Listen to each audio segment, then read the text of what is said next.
नमस्कार, मैं हूं डॉक्टर गौतम सिंह और आज हमारी चर्चा का विषय रहेगा विरोधाभास अलंकार।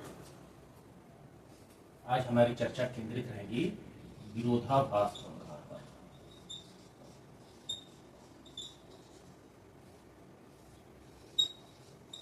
नाम से ही हम विरोधाभास अलंकार को समझने का प्रयास शुरू करते हैं। सबसे पहला शब्द विरोधाभास में है विरोध। विरोध और आभास।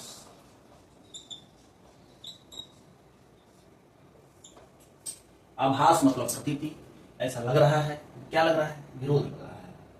अगर सीधे सीधे कहें तो काव्य की वो पंक्तियां जिनसे विरोध का आभास तो हो रहा है, लेकिन बातें विरोधी हो नहीं रही हैं। अगर ठीक से समझा जाए तो बातें सुसंगत, तर्क संगत ही हैं, लेकिन पहली नजर में विरोधाभासी बातें लग रही हैं। तो सबसे पहले हम एक उदाहरण लेते हैं। बिहारी कवि की पंक्तियां हैं। या अनुरागी चित्त की गति समझे नहीं कोई, ज्यों ज्यों बूढ़े श्याम रंग त्यों त्यों उज्जवल हुई। पंक्तियों पर ध्यान देते हैं। दूसरी पंक्ति पर ज्यों ज्यों बूढ़े श्याम रंग, ज्यों ज्यों बूढ़े श्याम रंग त्यों त्यों उज्जवल हुई। यानी कि श्याम के रंग में जैसे जैसे, यानी कि श्याम रंग में जैसे जैसे यह अनुरागी चित्त डूबता जा रहा है, वैसे वैसे इसका रंग सफेद होता जा रहा है। जो जो बूढ़े श्याम रंग त्यों त्यों उज्जवल हुई। यहां उज्जवल का मतलब होगा उज्जवल।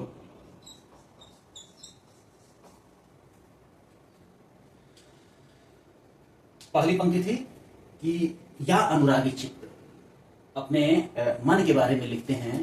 बिहारी कवि कहते हैं कि मेरा मन है जो अनुरागी है, उसकी गति समझ में नहीं आती, किसी के समझ में नहीं आती। क्या उसकी गति है? बोल रहे हैं कि जैसे जैसे श्याम रंग में, यानी कि श्याम मतलब होता है काला, जैसे जैसे काले रंग में मन डूबता जा रहा है, वैसे वैसे मन उज्जवल होता जा रहा है। तो विरोधाभास इन पंक्तियों में स्पष्ट है। विरोधी बातें हो रही हैं, विरोध का आभास हो रहा है। वो विरोधी बात क्या है कि श्याम रंग में, काले रंग में मन डूब रहा है। किनका? कवि का। और हो रहा है उज्जवल। कोई भी वस्तु जब काले रंग में डुबाया जाता है तो वो काला होना चाहिए, लेकिन हो रहा है उज्जवल। और काला रंग तो ऐसा कि कबीरदास कहते हैं कि कबीरदास की काली कमरिया चढ़े न दूजोरन। उस काले रंग में कवि का मन डूब रहा है और हो रहा है उज्जवल। बिल्कुल विरोधाभासी बात यह लग रही है। लेकिन अगर पंक्तियों में छुपे हुए अर्थ को ध्यान से देखें, अर्थ अलंकार इसमें है, पंक्ति में छुपे हुए अर्थ को अगर हम देखें तो ये श्याम का अर्थ हो जाएगा श्री कृष्ण।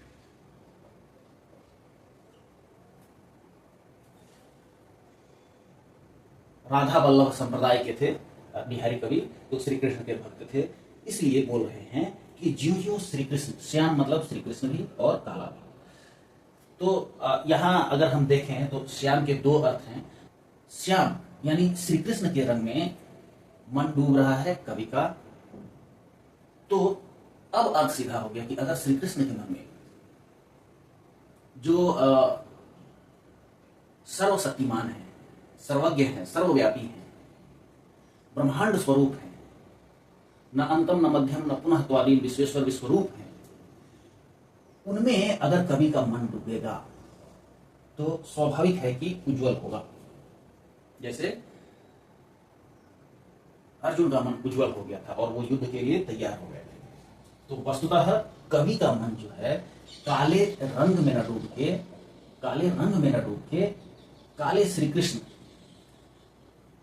में डूब रहा है। इनकी भक्ति में, इनके आकर्षण से आकर्षित हो रहा है उनका मन, तो उज्जवल होना स्वाभाविक है। तो देख रहे हैं कि इस कार्य पंक्ति में विरोधाभास तो है, लेकिन विरोधी बातें हो नहीं रही हैं। इसीलिए हम कहेंगे कि काव्य के इन पंक्तियों में, काव्य की इस पंक्ति में विरोधाभास अलंकार है।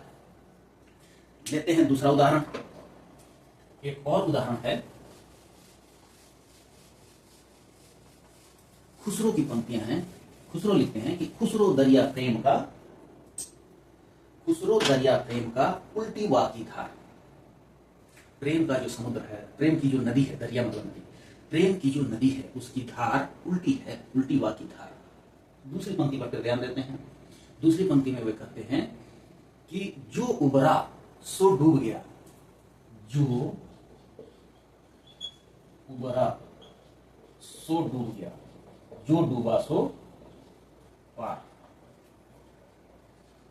जो उबरा सो डूब गया, जो डूबा सो पार।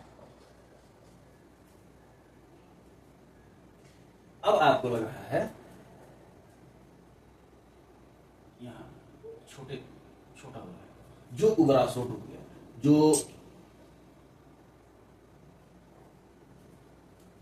जो उबर गया, यानी कि उबर जाना, यानी कि बच जाना। जो उबर गया है, जो बच गया है, इसमें प्रेम की जो नदी है, प्रेम की नदी में डूबने से जो खुद को बचा लिया, वो समझो कि डूब गया। अब कोई नदी है, उसमें आप उतरे ही नहीं, उबर गए, बाहर आ गए, तो आप डूब कैसे कर सकते हैं? विरोधाभासी बातें हैं। तो जो उबरा, जो नदी में उतरा ही नहीं, वो तो डूब गया।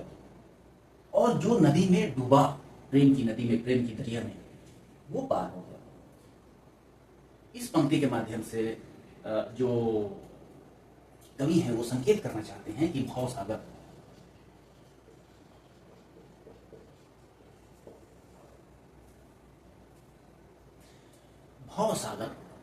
जो भक्ति परंपरा रही है, उसमें भाव सागर एक काल्पनिक अवरोध है जिसको पार करना पड़ता है स्वर्ग की प्राप्ति के लिए या मोक्ष की प्राप्ति के लिए।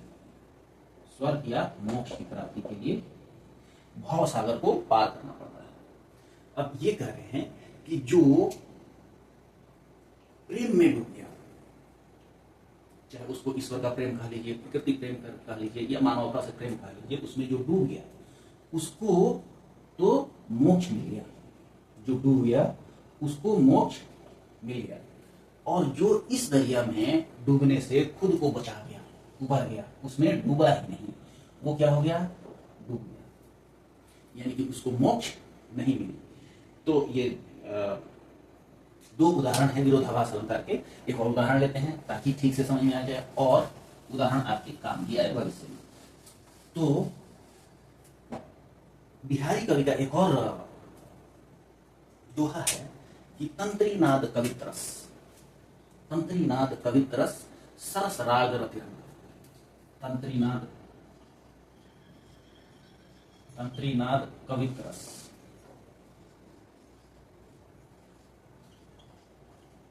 तंत्रीनाद कवित्रस सरस राग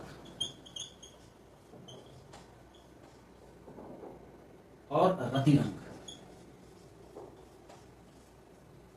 अब ये इतनी चीजें गिना रहे हैं। तंत्रीनाद यानी संगीत, कवित्र रस, कविता का रस, राग सरस राग और रतिरंग। रति मतलब श्रृंगार से संबंधित, राग और नाद संगीत से संबंधित और कविता से संबंधित, कविता के रस से संबंधित कवित्रस। तो यहां कवि कहना चाह रहे हैं कि ये तंत्रीनाद कवित्रस सरस राग रतिरंग, इनमें जो नहीं बुड़े, इनमें जो नहीं डूब पाए वो तो डूब गए, अनबूढ़े बुरे, इनमें जो नहीं डूब पाए वो वास्तव में डूब गए। और तीरे जो बुरे सब और वो भवसागर पार हो गए, वो तर गए, जो सारे अंगों सहित इसमें डुबकी लगा गए। तीरे जो बुरे सब अंग। अब यहां भी विरोधाभास दृष्टिगत हो रहा है, दिख रहा है। अनबुरे जो नहीं बुरे वो तो डूब गए। डूबना शब्द का जो अर्थ है वो विशेषकर पानी में डूबने के संदर्भ में प्रयुक्त होता है। तो अगर दूसरी पंक्ति के अर्थ को सीधे सीधे लें तो कह रहा है कि जो नहीं डूबा वो तो डूब गया, और जो डूबा, जो बूढ़ा, बूढ़ा मतलब डूबना, ये एक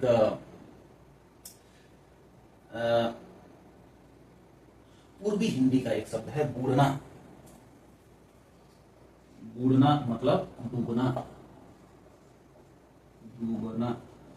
तो अनबूढ़े बूढ़े यानी कि जो नहीं डूबे वो वास्तव में तो डूब गए, तीरे वो तर गए, भवसागर पार हो गए, उनको मोक्ष मिल गया। जो बूढ़े सब अंग, जो सभी अंगों सहित इनमें डुबकी लगा गए, इनमें डूब गए। यहां डूब गए का अर्थ अगर वास्तविक अर्थ इसका देखें तो डूब जाना का मतलब है, बूढ़ जाना का मतलब है यानी कि एकाकार हो जाना, एकाकार हो जाना। जो एकाकार हो गए, इनमें रंग है, खुद को तंत्रीनाद, कवित्त रस, सरस राग, रतिरंग, इनमें खुद को डुबा लिए, एकाकार कर लिए, वो तर गए, वो भवसागर पार हो गए, भवसागर पार हो गए, मोक्ष प्राप्त करेंगे। तो यहां भी विरोधाभास है अगर ऊपरी तौर से देखें तो, कि अनबूढ़े, जो नहीं बूढ़े वो तो बुड़ गए। यहां इस बूढ़ना का अर्थ है कि उनको मोक्ष नहीं मिल पाया, बुड़ गए। ये तो इनका जीवन जो है निरर्थक हो गया, निरर्थक जीवन वाले ये साबित हुए, निरर्थक जीवन वाले ये साबित हुए। लेकिन जो बुढ़े सभी अंगों सहित, इसमें तंत्रीनाद, तंत्रीनाद और सरसराग ये संगीत से संबंधित है, और संगीत को ब्रह्म सहोदर कहा जाता है। अर्थात इनके संपर्क में आए तो आप समझिए कि ब्रह्म के संपर्क में आए, और जैसे ही ब्रह्म के संपर्क में आए तो मोक्ष मिल गया, सीधी बात। तो यहां भी हम देख रहे हैं कि विरोध न होते हुए भी, वास्तविक अवरोध न होते हुए भी, विरोध न होते हुए भी विरोध दिख रहा है।